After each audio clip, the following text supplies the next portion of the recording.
अस्सलाम वालेकुम रहमतुल्लाह। आज की इस वीडियो में हम आपको सिखाएंगे शब क़द्र में कुरान मजीद बख्शने का और शब क़द्र की फ़ातिहा पढ़ने का, उसका सवाब बख्शने का इंतहाई आसान तरीक़ा। साथ ही आपको बताएंगे रमज़ानुल मुबारक में तिलावत किया हुआ कुरान मजीद किसको बख्शा जाता है, शब क़द्र की फ़ातिहा ख़्वानी का सही टाइम टेबल क्या होता है।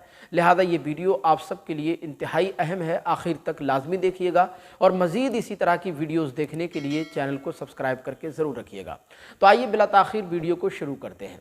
देखें, शब क़द्र एक इंतहाई अज़ीम तरीन रात है जिसमें आम तौर पर हमारे यहाँ हिंदुस्तान और पाकिस्तान में शब क़द्र में कुरान मजीद बख्शे जाते हैं, फ़ातिहा ख़्वानी होती है, लोग अपने अज़ीज़ व क़ारिब की अरवाह को ईसाल सवाब करते हैं, जो कि एक बहुत अच्छी बात है। रमज़ानुल मुबारक में तिलावत किया हुआ कुरान मजीद आप जिसको चाहें बख्श सकते हैं, इसमें शरअन कोई मसला नहीं है। लेकिन आम तौर पर लोग हमारे नबी करीम सल्लल्लाहु अलैहि वसल्लम को या इमाम हसन को, इमाम हुसैन को या सरकार गौसे पाक को या इसके अलावा जिसको भी आप, जो भी अज़ीज़ व क़ारिब आपके दुनिया से रुख़्सत हो चुके हैं, उनको भी ईसाल सवाब कर सकते हैं, इसमें शरअन कोई मसला नहीं है। बहरहाल कमेंट बॉक्स में आप ये हमें ज़रूर बताइएगा कि इस साल रमज़ानुल मुबारक में आपने कितने कुरान मजीद अब तक पढ़े हैं या कितने कुरान मजीद आपके हुए हैं। शब क़द्र की फ़ातिहा ख़्वानी का सही और आसान तरीक़ा यह है कि आप शब क़द्र की फ़ातिहा अपने घर के अंदर भी पढ़ सकते हैं, इसमें भी शरअन कोई हरज नहीं। लेकिन आम तौर पर मसाजिद के अंदर होती है तो उस फ़ातिहा ख़्वानी में भी आप शामिल हो सकते हैं। बहरहाल उसका सही तरीक़ा यह है कि आपके घर में जो कुछ भी खुशबू, शीरीनी, पानी, खाने पीने की चीज़ें बनी हुई हों, जो कुछ भी आपने फ़ातिहा ख़्वानी के लिए बनाया हो, आम तौर पर हमारे यहाँ सेवइयाँ बनाई जाती हैं, उनको आप सामने रखें, थोड़ा सा पानी भरकर रख लें गिलास में और उसके बाद आप फ़ातिहा पढ़ने के लिए बैठ जाएं। 7 मरतबा आप कोई भी दुरूद पाक पढ़ लें, जो भी दुरूद पाक आपको आसानी से याद हो, आप पढ़ सकें, वो दुरूद पाक आप 7 मरतबा पढ़ लीजिए। या फिर जो आपकी मोबाइल स्क्रीन पर दुरूद शरीफ नज़र आ रहा है, इसको आप पढ़ लीजिए 7 मरतबा। इस तरह अल्लाहुम्मा सल्लि अला मुहम्मदिन व अला आलि मुहम्मदिन व बारिक वसल्लिम सलातुन व सलामन अलैका या रसूल अल्लाह या नबी अल्लाह या हबीब अल्लाह सल्लल्लाहु अलैहि वसल्लम। 7 मरतबा ये दुरूद पाक पढ़ने के बाद फिर आप 1 मरतबा अल्हम्दु शरीफ की तिलावत कर लें, सूरह फ़ातिहा। सूरह फ़ातिहा मशहूर व मारूफ सूरत है, नमाज में पढ़ी जाती है, इसलिए आम तौर पर हर इंसान को याद होगी। सूरह फ़ातिहा आपको 1 मरतबा पढ़ना है।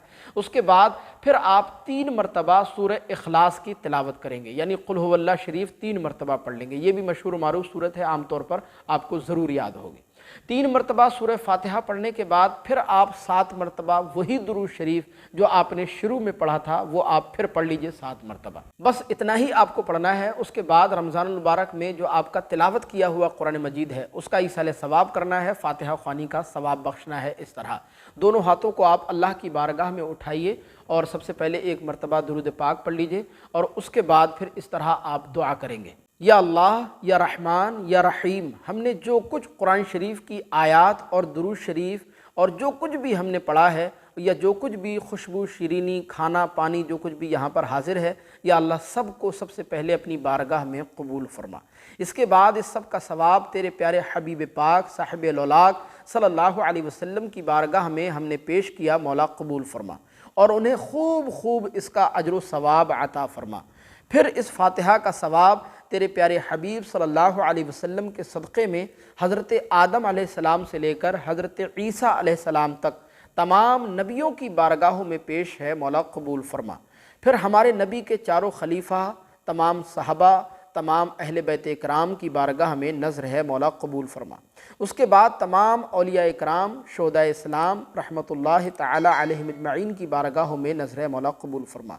फिर तमाम मुस्लिमीन व मुस्लिमात जो दुनिया से इंतकाल कर गए हैं उनकी रूहों को इसका सवाब अता फरमा। फिर हमारे बाप, दादा, माँ, नाना, नानी या जो भी हमारे अज़ीज़ व क़ारिब दुनिया से इंतकाल कर गए हैं उनका नाम भी आप ले सकते हैं, उनका नाम लेकर उनको सवाब पहुँचाएँ। फिर इसके बाद जो कुरान मजीद आपने रमज़ानुल मुबारक में पढ़ा है اس کا ثواب آپ اس طرح پہنچائیں گے کہ یا اللہ جو قرآن مجید ہم نے رمضان المبارک میں پڑھا ہے، جس کی تلاوت کی ہے، اس کا ثواب پروردگار عالم جس کو بھی آپ پہنچانا چاہتے ہیں ان کا نام لے لیں اور ان کو اس کا ایصال ثواب کریں۔ جیسے مثال کے طور پر حضور کو پہنچانا چاہتے ہیں تو اس طرح کہیں گے کہ یا اللہ قرآن مجید میں ہمارا تلاوت کیا ہوا قرآن مجید، اس کا ثواب سرکار مدینہ صلی اللہ علیہ وسلم کی روح پاک کو پیش مولا قبول فرما، یا امام حسن کو یا امام حسین کو یا سرکار غوث پاک کو پیش مولا قبول فرما، یا آپ اپنے کسی عزیز و قارب میں سے کسی کو اگر پہنچانا چاہتے ہیں تو ان کا نام لے کر آپ اس طرح ثواب پہنچا سکتے ہیں کہ یا اللہ جو بھی ہم نے قرآن مجید رمضان المبارک میں پڑھا ہے اس کا ثواب فلاں کی روح کو پیش ہے مولا قبول فرما۔ اچھا، اس میں یہاں پر یہ بھی یاد رکھیں کہ قرآن مجید آپ نے عام طور پر رمضان المبارک میں ایک پڑھا ہوتا ہے، تو یہ مسئلہ آپ اچھی طرح ذہن نشین فرما لیں کہ قرآن مجید آپ ایک پڑھا ہوا جتنوں کو چاہیں اتنوں کو بخش سکتے ہیں، پہنچا سکتے ہیں۔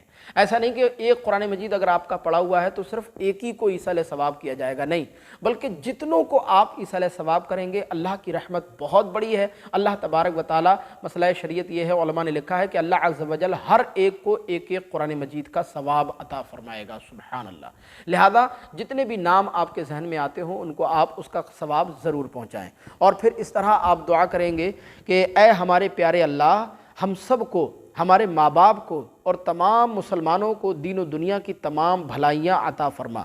اے اللہ تو ہمیں اپنی برکتوں سے نواز، اے اللہ تو تمام آفتوں سے محفوظ و مامون فرما۔ اے اللہ رمضان المبارک میں ہماری کی ہوئی عبادتیں اپنی بارگاہ میں قبول فرما، ہماری نماز تراویح اپنی بارگاہ میں قبول فرما، ہمارے روزے اپنی بارگاہ میں قبول فرما۔ یا اللہ رمضان کے مہینے میں ہم نے جتنی بھی عبادتیں کی ہیں، تسبیحات پڑھی ہیں، تحلیلات پڑھی ہیں، نوافل پڑھے ہیں، یا اللہ قرآن مجید کی تلاوتیں کی ہیں، تیرا ذکر خیر کیا ہے، جو کچھ بھی ہم نے پڑھا ہے پروردگار سب کو اپنی بارگاہ میں قبول فرما۔ یا اللہ تو ہم سب کو نمازوں کی پابندی کرنے والا بنا دے، اپنے محبوب صلی اللہ علیہ وسلم کا عاشق بنا دے۔ یا اللہ ہمیں گناہوں سے بچنے کی توفیق دے دے۔ یا اللہ ہم نے جو بھی دعا مانگی ہے اور جو نہیں مانگی ہے تو سب جانتا ہے، اپنے فضل و کرم سے ہماری ہر دعا کو قبول فرما کر دین و دنیا کی نعمتیں عطا فرما۔ اس کے بعد آپ کا جو بھی جائز مقصد ہو، کاروبار سے متعلق، اپنی اولاد سے متعلق، یا اپنی صحت یابی سے متعلق، کسی مرض سے متعلق، جو بھی آپ کا جائز مقصد ہو آپ اس کو بھی شامل کر سکتے ہیں اور اس کے بارے میں بھی دعا کر سکتے ہیں۔ اس کے بعد آخر میں وصلی اللہ تعالی علی رسول خیر خلقہ محمد وآلہ واصحابہ اجمعین، جب ہو دم واپسی یا اللہ نپہ لا الہ الا اللہ محمد رسول اللہ۔